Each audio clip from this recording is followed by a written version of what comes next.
Ladies and gentlemen, this is Gamertag Radio. All right, so we have a special guest here at Gamertag Radio, and we go way back, way back. We have Will Powers here from Pearl Abyss, and we're going to be talking about Crimson Desert. How you doing, man? How you doing, Will? It's been a while.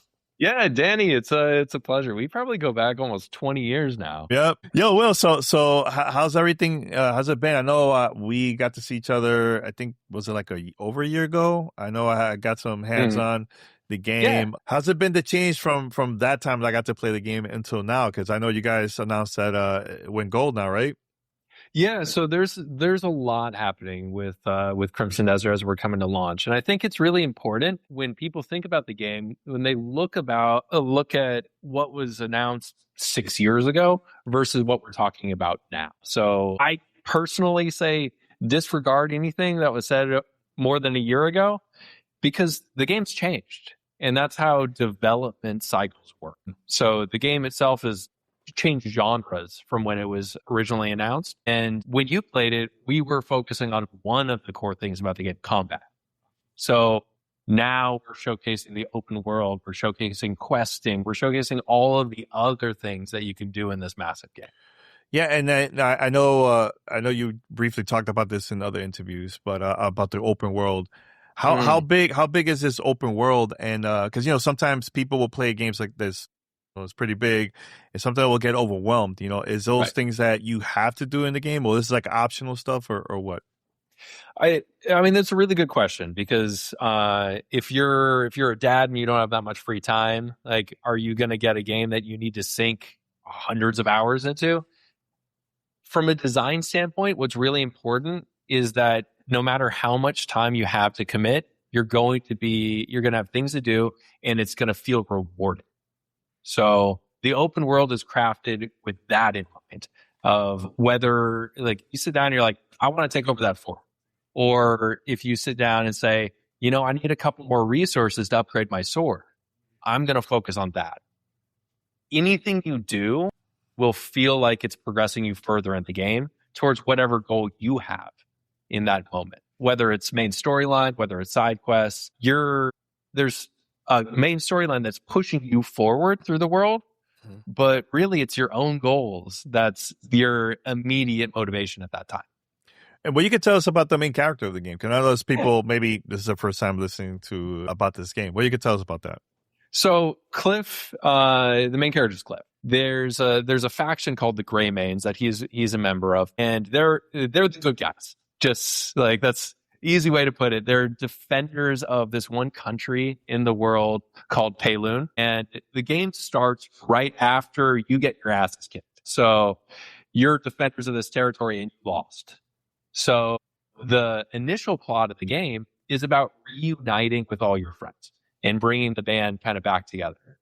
But then as you're doing that, you start realizing there's more at play here. There's more things going on than what you initially thought. That starts to uncover and peel back layers of this larger plot that's taking place in more than just Peloon, which is one of 5 countries within the continent of this map, that are all different, all have different geopolitics, all have different cities and cultures. For example, one of them, Delicia, is focused on technology. So there's mechs in the game. That's all centered around this one technologically advanced country that has kind of leaned into advanced science. So we want each area to feel new and refreshing and different than the other areas within the game. So it diversifies your own time and gameplay within that area as well. And does it affect also, like, the conversations you meet with people around these different areas also affect the story or anything like that too? Well, I mean, it's gonna change. So you have relationships with these factions, with these tons of different factions in the world. Some of them are main factions, and some of them are secondary or minor factions. So you have your own relationship with them as the Greymanes. And if you progress that, it can turn into a formal alliance where you might have started at war. So if you go into that region, you're attacked on sight. But you can change the kind of the world state of these alliances with these different factions that changes your own experience within, like, whether you're attacked, whether they help you, or whether they're just kind of neutral to you. Is this an action RPG, or is it just an action adventure game? Because I know people are going to be seeing this and like they're going to compare it to like other similar games like this. Genres are silly, Danny. So I think like with any genre, there's a little bit more connotations that come in mind. I think first and foremost, this is an open world game. And then within that, the combat is much more action focused, but then there's a lot of RPG elements in the towns and questing. I don't want to call it, and the devs don't call it an RPG, because there are some things like character creation or experience and leveling up system that aren't strictly in that sense within the game. Although, like, you can customize your dyes on your clothing, you can customize certain elements of your character, but you are always playing as Cliff. There are other playable characters that you can play as, and you can customize them too, but you are playing as those characters. And Cliff is the central protagonist. You can't change his name. You can change his skill set and his play style to have that adjust to kind of what you are projecting onto him. But we want one central story so that the community is playing it together. What did you think it was like the most difficult part working on this game, with the team? Was it a story? Was it an open world? Was it other things? Or what? Well, do you want me to... Let me throw it back on you. You want me to answer from from a development standpoint, from a marketing standpoint? Like both. It could be both. It could be both because it's more of like it's good to hear like the behind the scenes, like how was it working on this game, the challenges and stuff like that. Yeah, I mean, personally, and that's like I'll speak from my own experience. Personally, I've never worked on a game this big. Not in terms of like AAA or something, but like I worked on KCD 1. Originally, and that's a big open world. This is orders of magnitude bigger. This is a massive world, and the amount of systems that they have within the game is staggering. So I think that when you look at the studio's pedigree and what they bring to the table of like, sure, like Black Desert's an MMO and this is a single player game, but what can they take from this development experience to be able to apply to this? Creating emergent open worlds that have all these layers, so that when you're living it and you're spending time in this world, it's a place that you want to continue spending time in. That's been really fun for me working on this. Then communicating what the game is becomes very difficult because the elevator pitch for this game is pretty much non-existent. Like everyone wants the simple answer of what is this game like? Compare it to one other game. And there's no one other game that this game can really be compared to. It's like a massive open world like Skyrim or RDR, but with combat within it that's similar to like a Platinum games, but then questing, like there's no simple answer, which is fun because it's going to be a unique experience where players get to play it.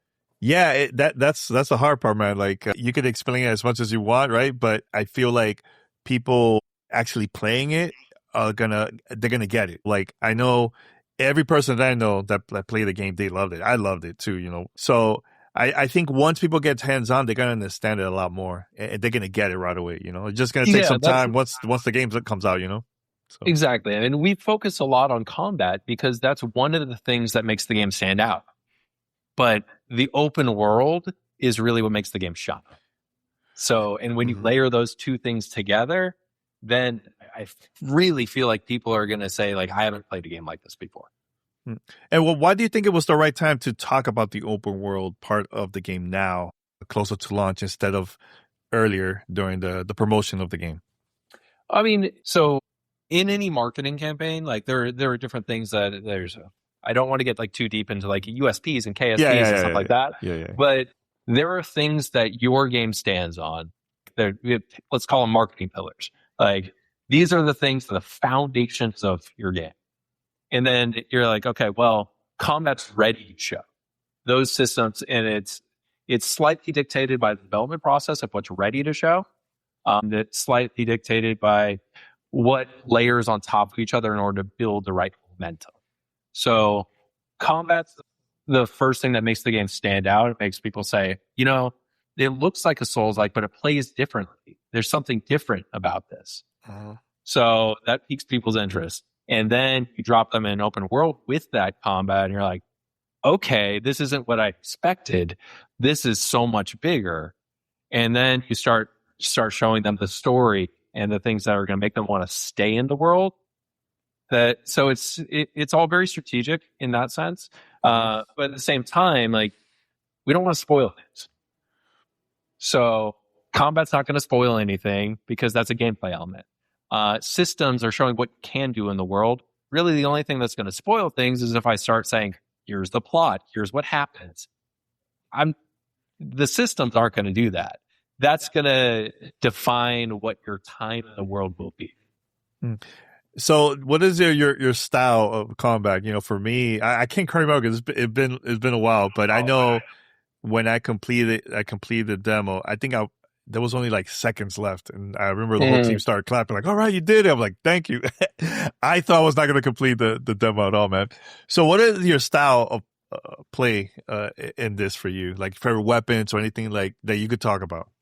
Well, I think I'm going to call it Swiss Army knife in the sense that you can choose your playstyle and you can adapt that. So I will compare to Soulsborne's just to like define what people know.